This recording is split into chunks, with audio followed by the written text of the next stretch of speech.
One was released. It got into the hands of Jacques and Roxanne, and after reading Jacques' book, which they sent me, I realized that this was really important information. I realized that even I was backwards on a lot of issues that needed to be corrected. And in order to get society in line, we have to think about the fundamental problems. This was something that I was attempting to do in part. I had a notion of, but it wasn't until I met Jacques Fresco that the lens became focused. It was like all these things that I sort of had an inkling of. Jacques' experience, life experience, what he had talked about for song, just focused me in the right direction as far as I'm concerned. So I made a whole section with them in Zeitgeist Addendum, and that's how it took off. Anyone that chooses to challenge establishment orthodoxies, traditional worldviews, not to mention the system that we live in, sets themselves up for venomous attacks. I'm well aware of this. If you look back at the history of anyone that has chosen to challenge the establishment, it's a very dark history. There are a great number of people out there that know that something is wrong, but they do not understand the source of that wrongness because they are in the box of indoctrination. Socrates. Socrates never speculated on the slavery that was existing during his time. That was normality to him. This goes with every type of political philosopher that's ever existed, whether it's Karl Marx, whether it's Plato. They're all locked into an established paradigm, and their thought processes can only go so far. And this includes probably myself. People are locked into a box. They see the box around them. They see the leaks and the holes and the cracks, and they go up to the cracks and they try to fix them. They try to patch the holes. But they don't stop to think that maybe there's something wrong with the box itself. Maybe the integrity of the box that they exist in is inherently invalid. It's inherently void. The economic system that we live in is a parasitic paradigm that is only going to lead to self-destruction. But people don't see that. So if you attack the economic system for what it actually is, everyone's feathers go up. Everyone says, well, wait a minute, this is the world we all live. We live in a profit-based, labor-for-income world, cyclical consumption. This is what we're used to. We understand we have division of classes. You know, they throw in human nature. They throw in everything that will try to make it seem like it's a part of the natural order of reality when it in fact is not. If I was to summarize the attacks that typically happen towards myself and the people I work with, the first one would be credentialism. Credentialism is an annotation for the priesthood of those in the know. Now, bear in mind, this is a gradient of relevance. Obviously, I'm not going to go to a doctor, if I can help it, that has absolutely no credentials in the surgery that I might need performed. They require instruction and experience to do so. But when it comes to the other side of the spectrum, when it comes to the simple analysis of information, when it comes to the analysis of history, when it comes to economics, because it is a contrived system, it has no basis in anything else in general operation. It's not based on laws of physics. It's not based on any aspect of scientific law that has any relationship to planetary operation.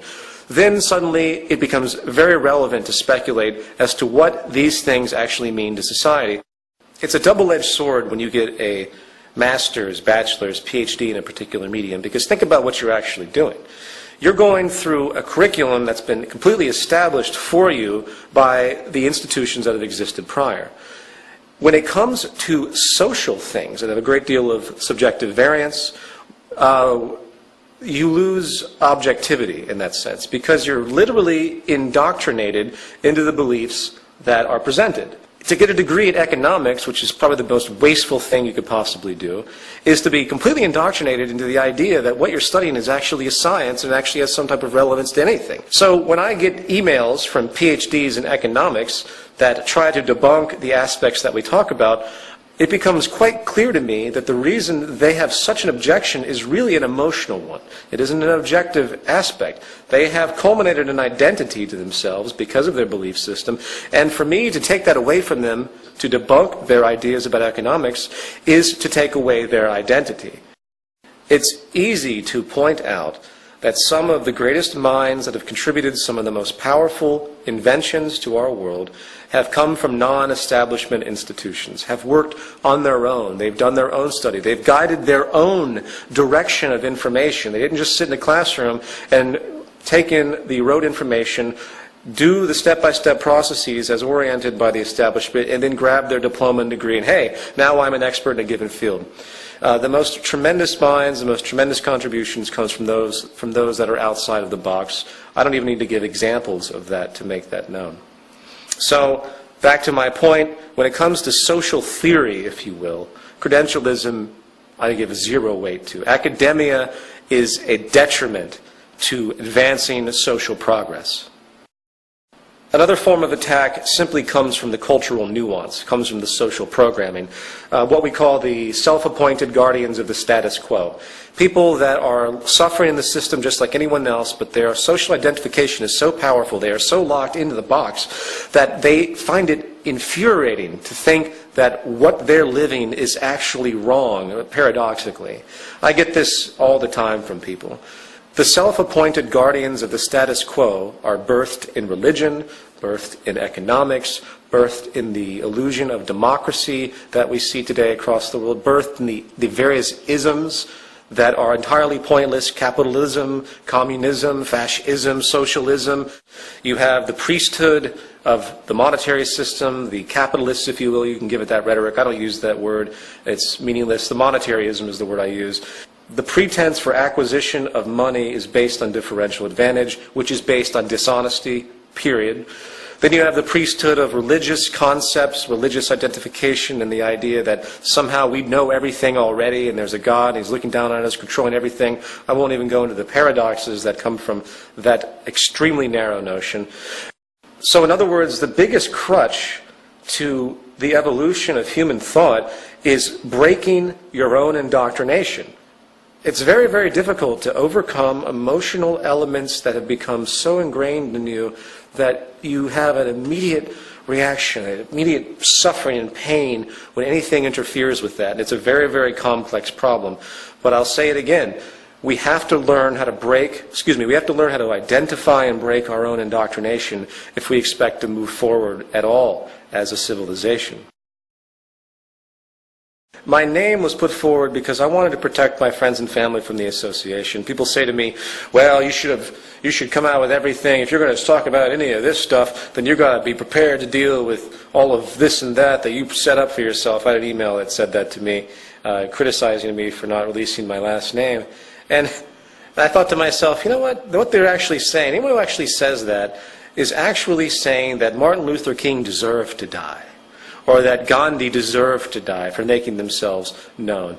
I've gotten many death threats from the religious community. We live in a very fucked up, sick culture. We really do. The society is mentally ill. To be normal is to be messed up in this culture.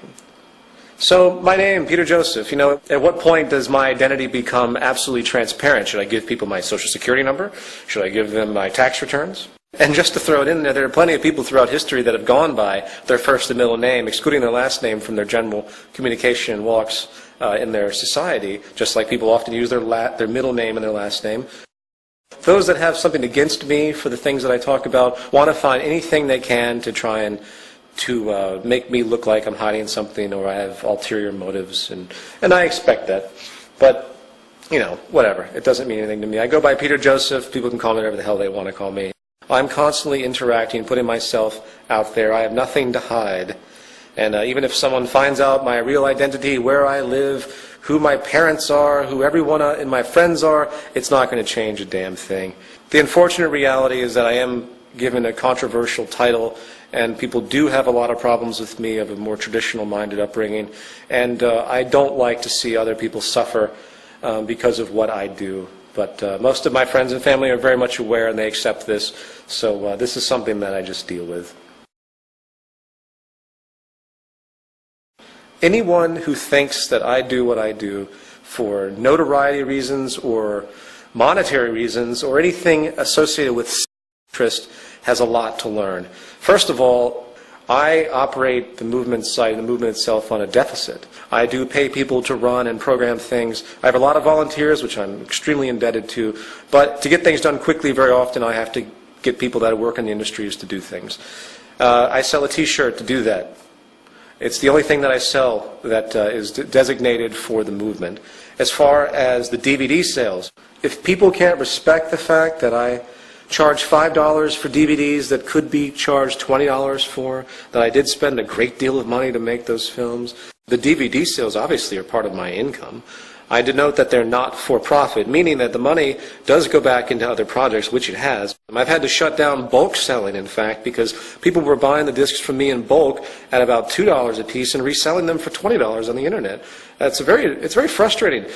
I've hurt myself a lot financially because of all of this. The double standard is quite fascinating to me. You have all these social organizations that take in millions of dollars of money for donations. They sell tons of crap. And suddenly we get attacked because we sell anything because of our interest to, in fact, remove the monetary paradigm entirely. I'm sorry, we have to survive to do something. So just to make it clear, the Zeitgeist movement is predicated on making information free. I put all of my films up for free. I allow downloads of them for free. Anyone wants to help me out by buying a $5 DVD I could charge $20 for easily commercially, that helps, but I don't push it.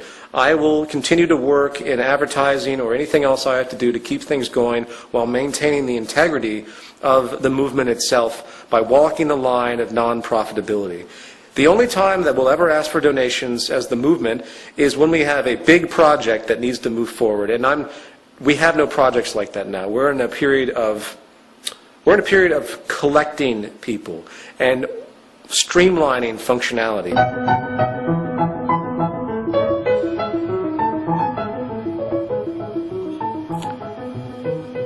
If you read economics, they present it as though it's a science. I've read through much of the curriculum of what bachelor's and master's degree Harvard University students would read for their degrees in economics. Economics is not a science. It's an invention. It's a contrivance. It's funny, you look at economics books and they have graphs and charts and they make complex novel equations. It's all contrived. It doesn't have any relationship to the natural order of things.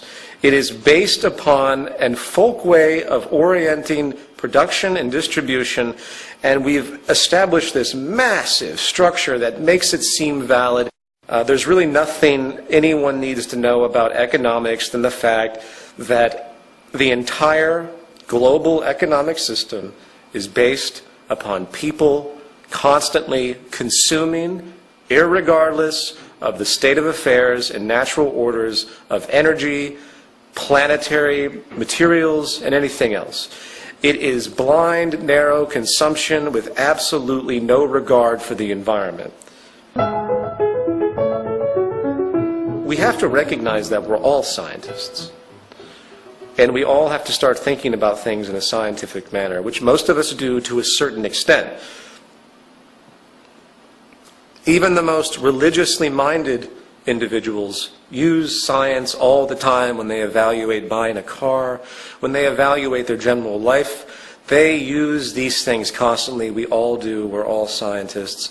That is the discovery, the epiphany that needs to come out. Science is not a cold, heartless thing. It is what has given us everything that comprises our well-being. Now, you can argue philosophy. As far as I'm concerned, any form of philosophy, any form of notions of morality are absolutely meaningless unless they are sprouted from the natural world using what I would consider to be analysis known as the scientific method. I am nothing but bored to tears by philosophical dispositions and verbal hobbies that do absolutely nothing. Religion is a verbal hobby. One of the age-old scams of the establishment is to hand religion to the populace so they feel like there's something positive waiting for them as they suffer because of this perpetual, constant oligarchical evolution that has emerged since, I believe, the hunter-gatherer society. When we culminated agriculture, we altered everything. We created social stratification. We began to control the environment. Before the Neolithic Revolution, it's been well documented by anthropologists that there was a natural balance to the planet. Population was in balance because we could only do what the earth provided for us naturally. Once we started to